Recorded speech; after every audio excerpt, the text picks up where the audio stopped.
Welcome to the University of Michigan Dentistry Podcast Series, promoting oral health care worldwide.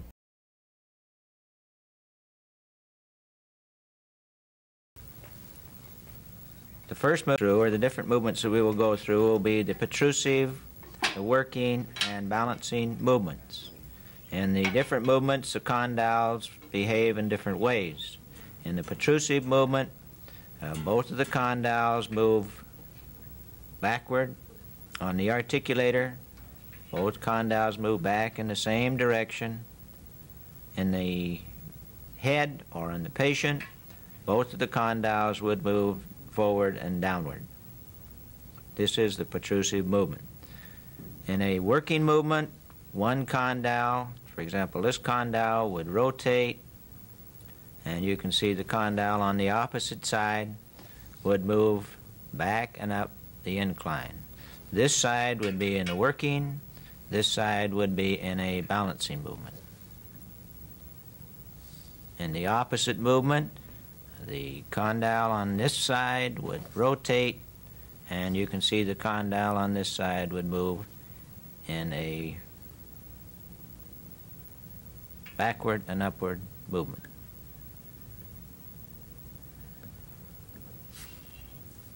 Now, in this exercise, we will go through each of the movements.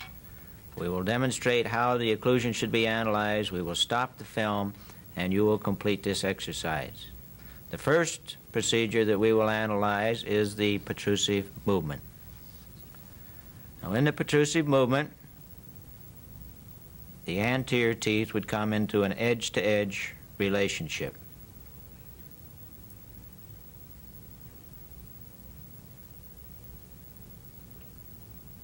The first part of the exercise, we would want to analyze the occlusion that we have waxed, or the waxed areas of our occlusion. So in order to do this, we would dust the wax surfaces again with the zinc stearate. As you remember, this would provide a dull surface so that we could tell if we have contact or not.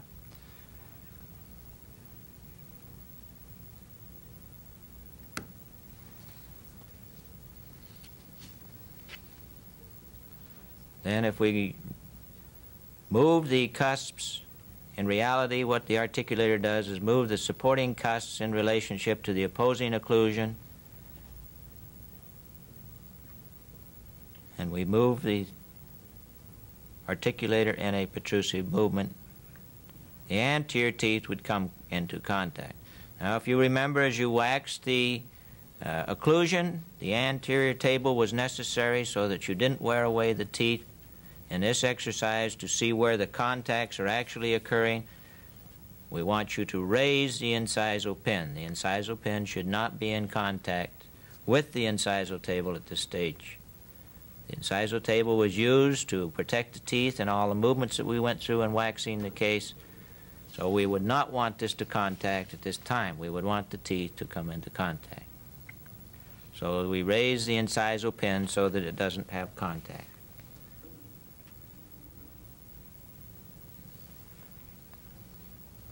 Now let's look at the protrusive movement again in a close-up.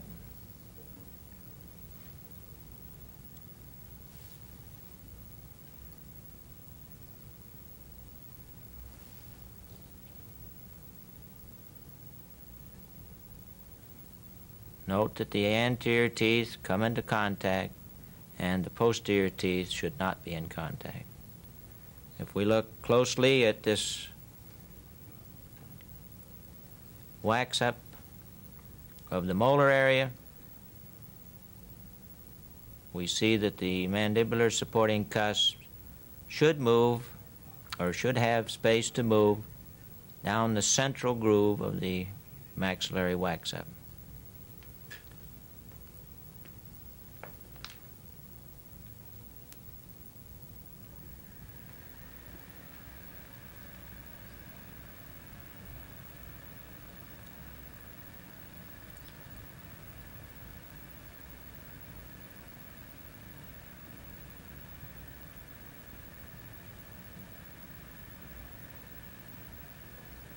We look at the canine.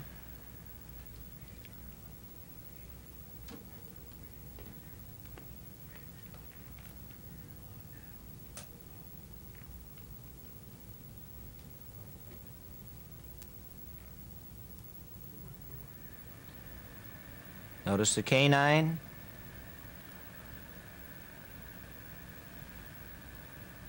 There's the protrusive movement. There could be contact with the lower supporting cusp. The central incisor, the anterior teeth, we said, was the teeth to guide this movement. And you can see the contact that we have with the mandibular teeth. Now we should open the articulator and we analyze the contacts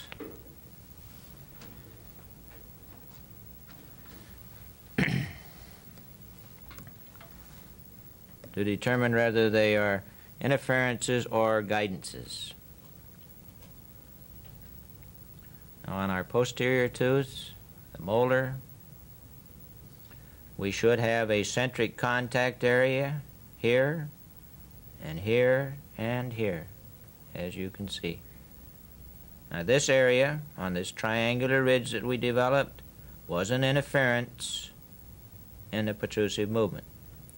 See the little burnished area that we have created here? This should not contact in the protrusive movement.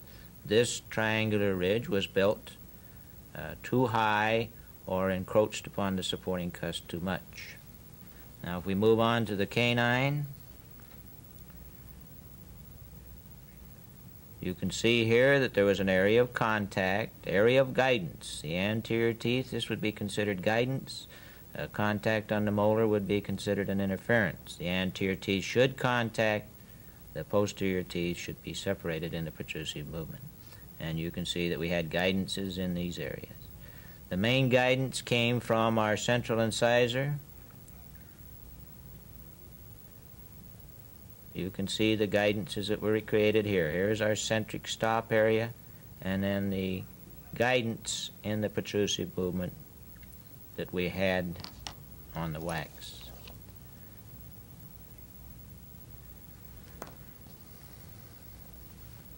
Now there are spaces in your handout that you are to fill out and record the areas of contacts and the areas of interferences.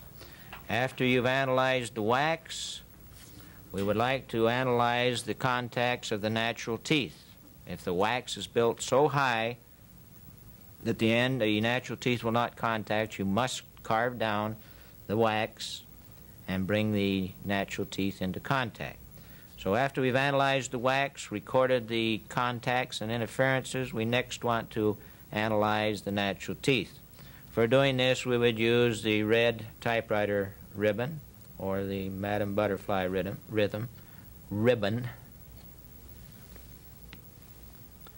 Upper denture wobbles. A convenient way to do it would be to put one strip on each side of the teeth, or each half of the arch. Make sure that it covers the buccal lingual width of the occlusal surface, and then holding it into a firm contact, go into your protrusive movements, trying to move the articulators in straight protrusive movement.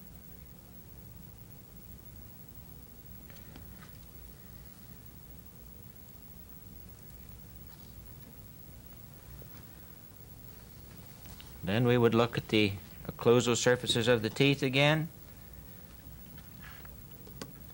We see what appears to be a protrusive interference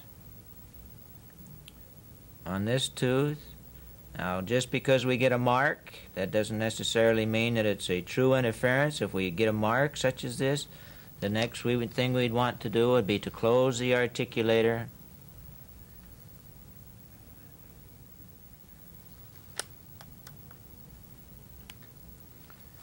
Close the articulator. This was the area that we had the red mark. You can see the mark here.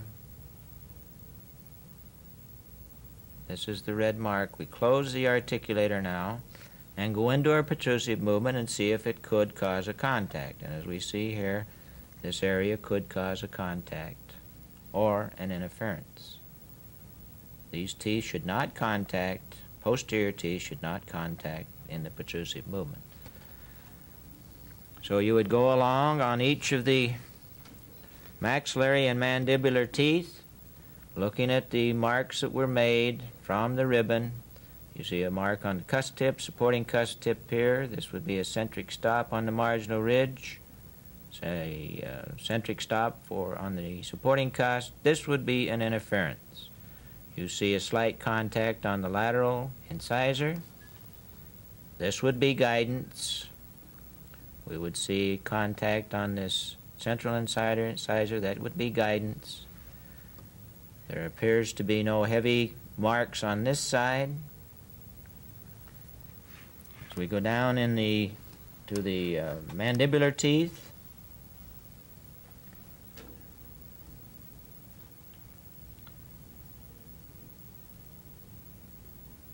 Mandibular teeth, we see we have contacts on the supporting cusp tips.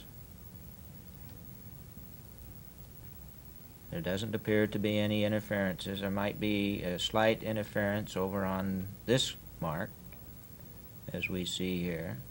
Now notice the groove or the direction of the protrusive movement as drawn on these teeth. Now you'd go around after you've made the movement with the carbon paper. You go around and analyze each mark, remembering that the carbon paper makes marks, but then not all marks are interferences.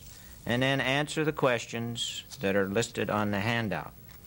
There's a drawing in the handout of an occlusal surface of a maxillary molar and the occlusal surface of a mandibular molar. And on these you are supposed to draw the different movements. Now the movements that we made here are the protrusive movement for the maxillary arch. The arrow or direction of movement would be towards the mesial. The lower supporting cusp resting in that fossa would move towards the mesial of this tooth in a protrusive movement. On the mandibular tooth or the mandibular molar, a cusp resting in this fossa would move in a distal movement. So the angle of the movement of the lower supporting cusp or the maxillary supporting cusp in that fossa would be towards the distal of that tooth. You now stop the film and we would go ahead and complete the occlusal analysis from centric occlusion in the protrusive movement of your cast.